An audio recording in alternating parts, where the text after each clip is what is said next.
നമസ്കാരം പ്രിയമുള്ളവരെ, ആസാദിയുടെ global news ഡെസ്കിലേക്ക് എല്ലാ മാന്യപ്രേക്ഷകരെയും സ്വാഗതം ചെയ്യുകയാണ്.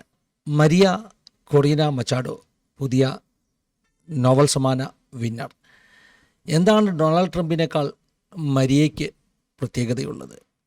ഉത്തമഗീതങ്ങളുടെ പുസ്തകത്തിൽ ഒരു ചോദ്യമില്ലേ, നിന്റെ പ്രിയന് എന്ത് വിശേഷതയാണുള്ളത്? മരിയ കൊറീന മച്ചാഡോയ്ക്ക് ഡൊണാൾഡ് ട്രംപിനേക്കാൾ എന്ത് വിശേഷതയാണുള്ളത്? ഡൊണാൾഡ് ട്രംപ് കിണഞ്ഞു ശ്രമിച്ചു ഇപ്രാവശ്യത്തെ നോബൽ പ്രൈസ് തൻ്റെ പേരിലാക്കാൻ. ഈ അമേരിക്കൻ പ്രസിഡന്റ് സ്ഥാനത്തേക്കാൾ വലിയ സ്ഥാനമാണോ നോബൽ പ്രൈസിനുള്ളത്? അങ്ങനെ നമുക്ക് ചോദിക്കാം. പക്ഷേ ഡൊണാൾഡ് ട്രംപിനെ സംബന്ധിച്ചിടത്തോളം അമേരിക്കൻ പ്രസിഡൻറ്റിനേക്കാളൊക്കെ വലുതാണ്, കിട്ടേണ്ട ഒരു പദവിയാണ് നോബൽ പ്രൈസ് എന്നുള്ളത് അദ്ദേഹത്തിൻ്റെ ആക്ഷനിലൂടെ നമുക്ക് മനസ്സിലാക്കാൻ കഴിയും. കാരണം അത്രയ്ക്ക് അംഗീകാരമാണ് ഈ ഒരു ബഹുമതിക്ക്. ലോകത്തിലെ ഏറ്റവും വലിയ അവാർഡ്, ഏറ്റവും ആളുകൾ വിലമതിക്കുന്ന പുരസ്കാരമായിട്ട് കണക്കാക്കുന്നത് സമാധാനത്തിനുള്ള നോബൽ സമ്മാനത്തെയാണ്. ഇപ്രാവശ്യം സമാധാനത്തിനുള്ള നോബൽ സമ്മാനം കിട്ടിയത് മരിയ കൊറീന എന്ന് പറയുന്ന വെനിസുലിയൻ പൊളിറ്റീഷ്യനാണ്. എന്താണ് ഈ മരിയയ്ക്കുള്ള പ്രത്യേകത? ജനാധിപത്യത്തിന് വേണ്ടി സമരം ചെയ്ത, പോരടിച്ച ഒരു വനിത. ഈ വെനിസുലയിലെ നെൽസൺ മണ്ടേല എന്ന് വിളിക്കുന്ന, ഉരുക്കു വനിത എന്ന് വിളിക്കുന്ന സ്ത്രീ. അപ്പോൾ ജനാധിപത്യ ആശയങ്ങൾ തകർന്നടിയുന്ന, ഇലക്ഷൻ ഉണ്ട്, എന്നാൽ ഒരു തരത്തിലുള്ള ഏകാധിപത്യമുള്ള വെനിസുലയിൽ, അങ്ങനെയുള്ള രാജ്യങ്ങളുണ്ട് കേട്ടോ, ഇലക്ഷൻ വഴിയാണ് എല്ലാ തെരഞ്ഞെടുപ്പും എന്ന് പറയും, പക്ഷേ നടപ്പാകുന്നത് ഏകാധിപത്യമാണ്. വെനിസുല അതിന് നല്ലൊരു ഉദാഹരണമാണ്. ആ വെനിസുലയിൽ മനുഷ്യാവകാശത്തിന് വേണ്ടി, ജനാധിപത്യത്തിന് വേണ്ടി പോരാടിക്കൊണ്ടിരിക്കുന്ന ഒരു ധീരവനിത. വെനിസുലയിലെ പല നേതാക്കന്മാരും ആ നാട് വിട്ടോടിയപ്പോൾ ആ നാട്ടിൽ തന്നെ ധൈര്യസമേതം നിന്ന് പൊരുതുന്ന ഒരു സ്ത്രീരത്നം. അതാണ് ഈ പറഞ്ഞ മരിയ. മരിയ കത്തോലിക്ക വിശ്വാസിയാണെന്നും കൊന്ത ചൊല്ലുന്ന ആളാണെന്നും ഒക്കെ പറഞ്ഞ് നമ്മുടെ ആളുകൾ മരിയയുടെ കത്തോലിക്ക വിശ്വാസത്തെ, ക്രിസ്തീയ വിശ്വാസത്തെയൊക്കെ പറഞ്ഞ് ഊറ്റം കൊള്ളുന്നുണ്ട്. പക്ഷെ എനിക്ക് കാണുവാൻ കഴിയുന്നത് മറിയയുടെ ഈ റിലീജിയസ് വിശ്വാസം എന്താണെന്നുള്ളതല്ല, മറിയ എന്ത് കോസിന് വേണ്ടി നിൽക്കുന്നു, ആ കോസിനെയാണ് ഞാൻ പ്രേക്ഷകരുടെ മുമ്പിൽ എത്തിക്കുവാൻ താല്പര്യപ്പെടുന്നത്. പലപ്പോഴും എൻ്റെ ഈ പാഠഭേദങ്ങളും ന്യൂസ് അവലോകനങ്ങളും ഒക്കെ കേട്ടിട്ട് ആളുകൾക്കൊരു ചിന്തയുണ്ടായിട്ടുണ്ട്, ഞാൻ വലതുപക്ഷ വിരോധിയാണ്. പക്ഷേ ഇവിടെ അങ്ങനല്ല കേട്ടോ. ഇവിടെ മരിയ നിൽക്കുന്ന കൺസർവേറ്റീവ് വലതുപക്ഷ ആശയങ്ങൾ, ആ ആശയങ്ങൾക്ക് അനുകൂലമായിട്ടാണ് ഞാൻ സംസാരിക്കുന്നതെന്ന് ആദ്യമേ തന്നെ പറയട്ടെ. മരിയ രംഗപ്രവേശനം ചെയ്യുന്നത് വെനിസുലയിൽ ഹ്യൂഗോ ചാവേസ് എന്ന് പറയുന്ന ഈ പറഞ്ഞ വെനിസുലയുടെ ഏകാധിപതിയായ പ്രസിഡൻറ്റിൻ്റെ കാലത്താണ്. ഹ്യൂഗോ ചാവേസ് വെറും ഏകാധിപതിയായിരുന്നില്ല. അദ്ദേഹം ഈ പറഞ്ഞതുപോലെ വലിയ റവല്യൂഷനൊക്കെ നയിച്ച് വലിയ ആവേശം ജനത്തിന് നൽകിക്കൊണ്ട് പ്രസിഡന്റ് സ്ഥാനത്തേക്ക് വന്ന ആൾ ആണ്. അതായത് 1999 മുതൽ 2013 വരെ അദ്ദേഹം വെനിസുലയുടെ പ്രസിഡൻ്റായിരുന്നു. ഒരു റവല്യൂഷണറി ലീഡറായിരുന്നു, മിലിറ്ററി ഓഫീസറൊക്കെ ആയിരുന്നു. ഇടയ്ക്ക് ഈ മിലിറ്ററി കോപ്പിലൂടെ ഭരണം പിടിച്ചെടുക്കാനൊക്കെ ഒന്ന് ശ്രമിച്ചു എന്നൊരു അപവാദം ഒഴിച്ചാൽ അദ്ദേഹം ജനാധിപത്യത്തെ മുൻപിൽ നിർത്തി പ്രസിഡൻ്റായ ആളാണെന്നൊക്കെ പറയാം. പക്ഷേ ഒരിക്കൽ പ്രസിഡൻ്റായ ശേഷം അദ്ദേഹം ജനാധിപത്യത്തെ മറന്ന് ഏകാധിപത്യ പ്രവണതകൾ കാണിക്കുവാൻ തുടങ്ങി. ബൊലിവേറിയൻ റവല്യൂഷൻ എന്ന് പറയും. അതായത് ഈ പറഞ്ഞ ഈ വെനിസുലയിലെ ഭരണമാറ്റത്തിനൊക്കെ കാരണമായി തീർന്ന ആ റെവല്യൂഷൻ്റെ തന്നെ സ്ഥാപകനാണ് ഈ പറഞ്ഞ ഹ്യൂഗോ ചാവേസ്. ഹ്യൂഗോ ചാവേസ് ഒരു വലിയ സോഷ്യലിസ്റ്റ്, വേണമെങ്കിൽ നമ്മുടെ ഭാഷയിൽ ഒരു കമ്മ്യൂണിസ്റ്റ് ആശയമുള്ളവൻ ആയിരുന്നു എന്നൊക്കെ പറയാം.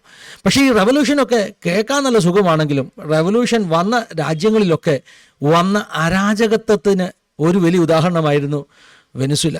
വെനിസുലയിൽ ഈ പറഞ്ഞ ജനാധിപത്യമൊക്കെ പിന്നീട് അങ്ങ് അട്ടിമറിക്കപ്പെട്ടു. എലക്ഷൻ ഉണ്ടോ എന്ന് ചോദിച്ചാൽ ഉണ്ട്. പക്ഷേ എല്ലാം ഈ പറഞ്ഞ എലക്ഷൻ, നമ്മുടെ നാട്ടിലൊക്കെ വോട്ട് ചോരി എന്ന് പറയത്തില്ലേ, അതുപോലെ മോഷ്ടിക്കപ്പെടുന്ന എലക്ഷൻ, ഭരണകൂടത്തിലിരിക്കുന്നവർ തീരുമാനിക്കുന്ന ആൾ വിജയിക്കുന്ന ഒരു എലക്ഷൻ, അങ്ങനെയൊക്കെയായിരുന്നു വെനിസുലയിൽ സംഭവിച്ചുകൊണ്ടിരുന്നത്. വെനിസുലയിൽ ജനാധിപത്യം പിന്നിലേക്കായി. അതുപോലെ തന്നെ ഈ പത്രസ്വാതന്ത്ര്യം നിഷേധിക്കപ്പെട്ടു. എലക്ഷൻ ലോ, എലക്ഷൻ നിയമങ്ങൾ മാനിപ്പുലേറ്റ് ചെയ്യപ്പെട്ടു. പ്രധാനപ്പെട്ട ഈ പറഞ്ഞ പ്രതിപക്ഷത്തിലെയും ഗവൺമെൻറ്റിലുമൊക്കെ ഗവൺമെൻറ്റിനെ എതിർക്കുന്ന ആളുകൾ, അവരെ ക്രിട്ടിസൈസ് ചെയ്യുന്ന ആളുകൾ അറസ്റ്റ് ചെയ്യപ്പെട്ടു.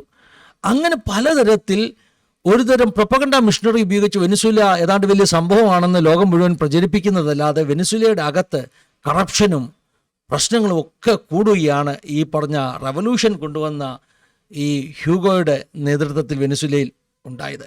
ഇങ്ങനെ ഒരു സാഹചര്യത്തിലാണ് മരിയ കൊറിനോ മച്ചാഡോയെ പോലെയുള്ള ആളുകൾ പ്രതിപക്ഷ നേതാക്കന്മാരായി എഴുന്നേറ്റ് വരുന്നത്.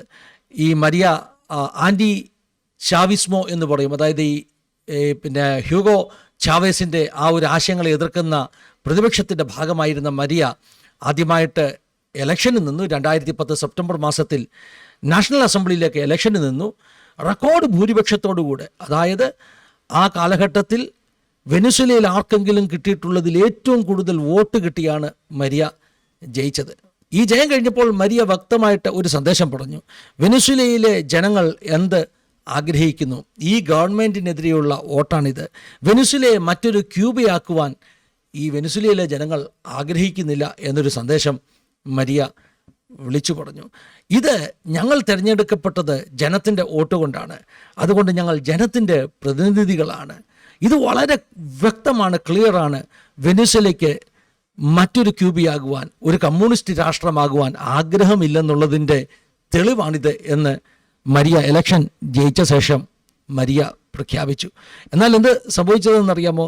2014 ഈ മരിയ സൗത്ത് അമേരിക്കൻ രാഷ്ട്രങ്ങളുടെയൊക്കെ ഒരു ഏകീകൃത സമിതിയുണ്ട്, ഓർഗനൈസേഷൻ ഓഫ് അമേരിക്കൻ സ്റ്റേറ്റ്സ് എന്ന് പറയുന്ന OAS എന്ന് പറയുന്ന ഒരു ഓർഗനൈസേഷനുണ്ട്.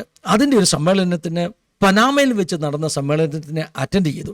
എന്നാൽ വെനിസ്വേല ഈ സമ്മേളനത്തിൽ പങ്കെടുക്കരുതെന്ന് മറിയെ വിലക്കി.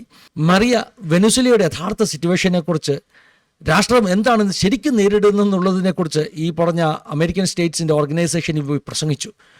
ആ കാരണത്താൽ മരിയ രാഷ്ട്രത്തിനെതിരായി പ്രവർത്തിച്ചു.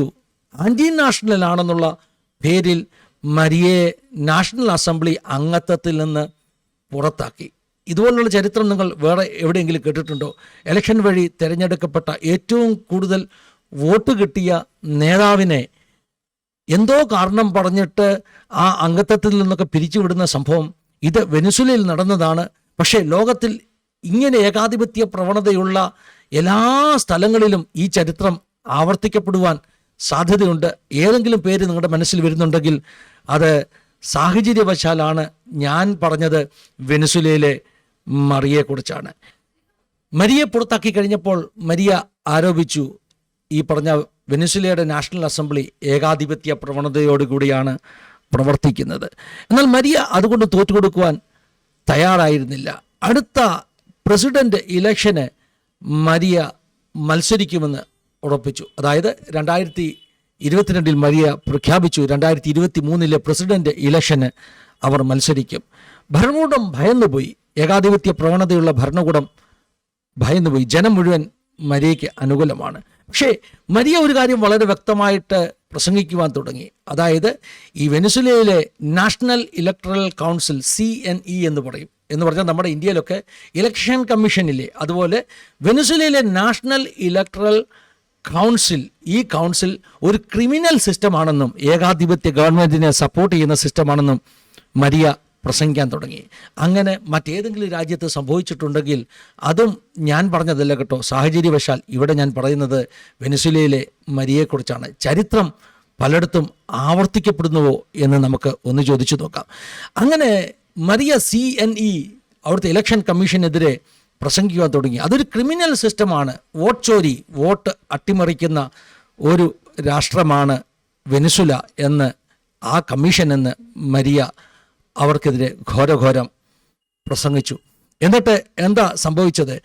മരിയെ ശരിക്കും പിന്നിൽ നിന്ന് ചവിട്ടിയത് ആ ദേശത്തിലെ വെനിസ്വേലയിലെ മറ്റ് ഓപ്പോസിഷൻ ലീഡേഴ്സായിരുന്നു.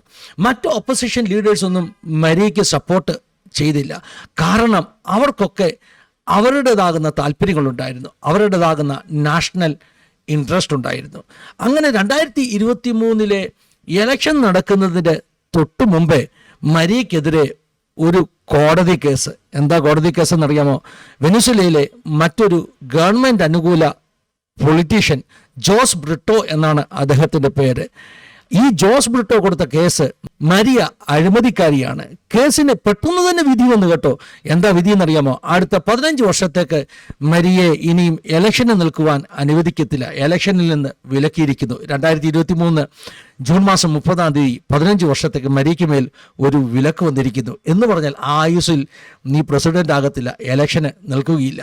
മരിയ പെട്ടെന്ന് തന്നെ തൻ്റെ അനന്തരാവകാശിയെ പ്രഖ്യാപിച്ചു. മറ്റൊരാളെ ചൂണ്ടിയിട്ട് പറഞ്ഞു ഇവരായിരിക്കും ഇലക്ഷന് നിൽക്കുന്നത്, മറ്റൊരു സ്ത്രീ. പക്ഷെ അവിടെയും പ്രശ്നമുണ്ടായി. ആ സ്ത്രീക്കും ഇലക്ഷന് നിൽക്കാൻ കഴിയാത്ത സാഹചര്യം ഈ പറഞ്ഞ വെനിസുല ഗവൺമെൻറ് ഉണ്ടാക്കി. ആ സ്ത്രീ മൂന്നാമതൊരുവനെ ചൂണ്ടിക്കാണിച്ചു. അവസാനം ആ ആൾ ഇലക്ഷന് ജയിക്കും, കാരണം മരിയയുടെ സപ്പോർട്ട് കൊണ്ട് ഇലക്ഷന് ജയിക്കുമെന്ന് വന്നപ്പോൾ വലിയ സ്കാൻഡിലാണ് ഈ വെനിസുലയിൽ നടന്നത്. അങ്ങനെ വെനിസുലയിലെ ഏകാധിപത്യ പ്രവണതകൾക്കെതിരെ പോരാടിക്കൊണ്ടിരിക്കുന്ന ഒരു മരിയയ്ക്ക് നോബൽ സമ്മാനം ലഭിച്ചപ്പോൾ നമ്മുടെ ഡൊണാൾഡ് ട്രംപ് ആഞ്ഞ് കിടഞ്ഞ് ശ്രമിച്ചു കേട്ടോ. പക്ഷേ അദ്ദേഹത്തിന് കിട്ടിയില്ല. എനിക്ക് തോന്നുന്നു ഡൊണാൾഡ് ട്രംപിന് ഒന്നുമല്ലെങ്കിൽ അമേരിക്കൻ പ്രസിഡന്റ് പദവിയെങ്കിലും ലഭിച്ചിട്ടുണ്ടല്ലോ. ഈ പറഞ്ഞ പാവം മരിയയ്ക്ക് അവരുടെ സമരങ്ങൾക്ക് ഒരു പദവിയും ലഭിച്ചിട്ടില്ല. പക്ഷേ കുറഞ്ഞത് ഒരു നോബൽ സമ്മാനമെങ്കിലും ആ സ്ത്രീക്ക് കിട്ടട്ടെ. കാരണം ജനാധിപത്യത്തിന് വേണ്ടിയുള്ള, മനുഷ്യാവകാശങ്ങൾക്ക് വേണ്ടിയുള്ള സമരങ്ങളുടെ ഒരു ജീവിക്കുന്ന രക്തസാക്ഷിയാണ് മരിയ. അങ്ങനെ രക്തസാക്ഷിയാകുവാൻ സാധ്യതയുള്ള അനേകർ നമുക്ക് ചുറ്റുമുണ്ടാകാം, പല രാജ്യങ്ങളിലുണ്ടാകാം. അവരുടെ ആരുടെയെങ്കിലും പേര് ഇതുപോലെ തന്നെ എക്സാക്ട്ലി ഇലക്ഷൻ കമ്മീഷൻ തെരഞ്ഞെടുപ്പിൽ നിന്ന് വിലക്കുന്നു, അംഗത്വം റദ്ദാക്കുന്നു. ഇങ്ങനെയുള്ള അനുഭവങ്ങളിലൂടെ പോകുന്ന ജനാധിപത്യത്തിൻ്റെ സംരക്ഷകരായി തീരുവാൻ വേണ്ടി പ്രവർത്തിക്കുന്ന ആരെങ്കിലും നമുക്ക് ചുറ്റുമുണ്ടെങ്കിൽ അവരുടെ പേര് നിങ്ങൾക്ക് ഓർമ്മ വരുന്നെങ്കിൽ അത് സാഹചര്യവശാലാണ്. പക്ഷേ ഒരു ചരിത്ര വിദ്യാർത്ഥി എന്ന നിലയിൽ എനിക്ക് പറയാൻ കഴിയുന്നത് സാഹചര്യമല്ല, ചരിത്രം ആവർത്തിക്കുന്നു. ദൈവം എല്ലാവരെയും സഹായിക്കട്ടെ. God bless you all.